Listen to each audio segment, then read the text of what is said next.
አእምሮህን በቀላሉ እንዴት ፕሮግራም ማድረግ ትችላለህ? አንደኛና የመጀመሪያው አዎንታዊ ንግግር ነው። ሁል ጊዜም ራስን አዎንታዊ ንግግር በመናገር አእምሮህን ትቀይራለህ።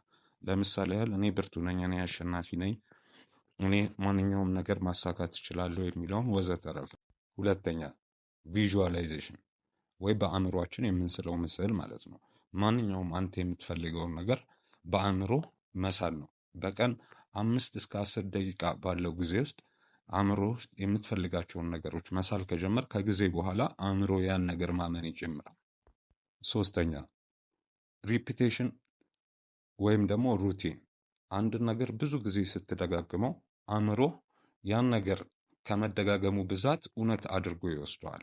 ይህም በቀላሉ አእምሮህን ፕሮግራም እንድታደርግ ያግዛሃል። አራተኛ አእምሮህን ሁሌም ንቁ ማድረግ ነው እና ማይንድፉልነስ እና ሜዲቴሽን መለማመድ ነው።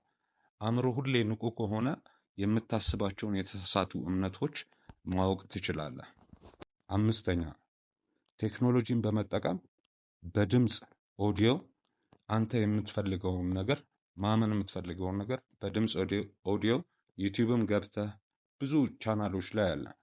እነዛን አፈርሜሽኖች ለራስህ ተደጋጋሚ መናገር ነው። ማንም ሰው ሁል ጊዜ አእምሮ መፈተሽ አለበት። የሚያምናቸውን እምነቶች ማወቅ አለበት። ብዙ ጊዜ ብዙ ነገራችን የታሰረው ከምናምነው እምነት እንጂ መንገዶች ተዘግተውብን አይደለም።